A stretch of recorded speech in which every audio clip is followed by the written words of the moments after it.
నమస్తే ఫ్రెండ్స్. భారత్ పాలిట బంగ్లాదేశ్ భస్మాసుర హస్తంగా మారింది. శివుడు వరం ఇస్తే శివుడి నెత్తిపైన చేతి పెట్టి పరీక్షించాలనుకున్న రీతిలో బంగ్లాదేశ్ మారింది. మనం పోరాడి పాకిస్తాన్ నుంచి స్వాతంత్రం ఇప్పిస్తే ఇప్పుడు ఆ దేశం మనల్నే బెదిరించేలా ప్రయత్నిస్తుంది. మన జెండాలను తొక్కుతూ అవమానానికి గురి చేస్తుంది. ముఖ్యంగా ఆ దేశంలో హిందువులపై ప్రతిరోజు దాడులు జరుగుతున్నాయి. మైనారిటీలకు రక్షణ కల్పించాలని భారత్ ఎంత చెప్పినా అక్కడున్న మహమ్మద్ యూనస్ ప్రభుత్వం అస్సలు లెక్క చేయడం లేదు. నిజానికి ఇప్పటి వరకు 17 మంది హిందూ నేతల్ని బంగ్లాదేశ్ ప్రభుత్వం అరెస్ట్ చేసింది. హిందువుల గుడులు, వ్యాపారాలు, ఇల్లు ఇలా ధ్వంసం అవుతున్నా అసలు అక్కడ ఉన్న మహమ్మద్ యూనస్ ప్రభుత్వం పట్టించుకోవడం లేదు. హిందువులకు పెద్ద దిక్కుగా ఉన్న చిన్మయ్ కృష్ణదాస్ను దేశద్రోహం కింద అరెస్ట్ చేశారు. ఇప్పుడు ఈ విషయమే భారత్ బంగ్లాల మధ్య వివాదంగా మారింది.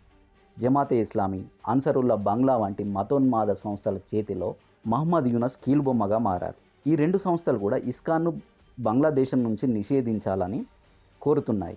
ఇదిలా ఉంటే బంగ్లాదేశ్కు అమెరికా నుంచి ఒక బిగ్ వార్నింగ్ వచ్చింది. జనవరిలో ట్రంప్ రాబోతున్నాడు, జాగ్రత్త అంటూ బంగ్లాదేశ్కు వార్నింగ్ ఇచ్చారు.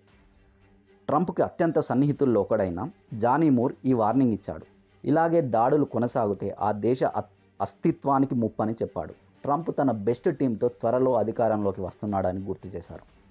ట్రంప్ టీం భారత్ని మిత్ర దేశంగా చూస్తుందని చెప్పాడు.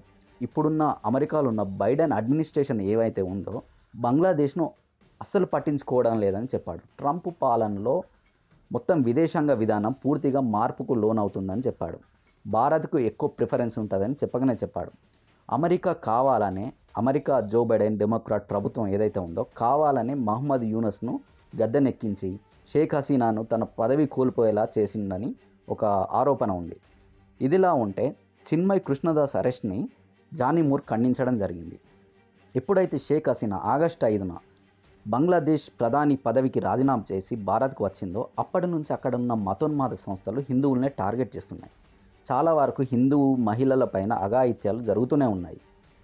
తాజాగా ఇంకో విషయం ఏంటంటే చిన్మయ్ కృష్ణదాస్తో పాటు మరో 2 ప్రముఖ మత గురువులు, హిందూ మత గురువుల్ని కూడా బంగ్లాదేశ్ ప్రభుత్వం అకారణంగా అరెస్ట్ చేసింది. ఎలాంటి వారెంట్ ఇవ్వకుండా వీరిద్దరిని అరెస్ట్ చేయడం జరిగింది. హిందువులు, మైనారిటీల హక్కుల గురించి మాట్లాడితే దేశద్రోహం కేసులు పెడుతుంది. ఇటీవల చిన్మయ్ కృష్ణదాస్ అరెస్టు సమయంలో అతడికి బెయిల్ ఇచ్చేందుకు కూడా అక్కడి కోర్టులు నిరాకరించాయి. ఆ సమయంలో కోర్టు బయట చిట్టోగ్రామ్ నగరం ఎక్కడైతే హిందువులు బాగుంటారో బంగ్లాదేశ్లో, ఈ నగరంలో కోర్టు ముందు పెద్ద హింస జరిగింది. పోలీసులు విచక్షణారహితంగా మైనారిటీలు, ముఖ్యంగా హిందువుల్ని కొట్టి తీవ్రంగా గాయపరిచారు. ఈ హింసలో ఒక ముస్లిం మతానికి చెందిన ఒక న్యాయవాది కూడా చనిపోవడం జరిగింది. ఎవరైతే హిందువులకు సపోర్ట్ చేస్తారో అది అవామీ లీగ్ పార్టీ కావచ్చు, షేక్ హసీనా మద్దతుదారులు కావచ్చు, వారిని కూడా మహమ్మద్ యూనస్ ప్రభుత్వం వెంటాడి కేసులు పెట్టి వేధిస్తుంది. వినకుంటే దాదాపుగా చంపేస్తుంది.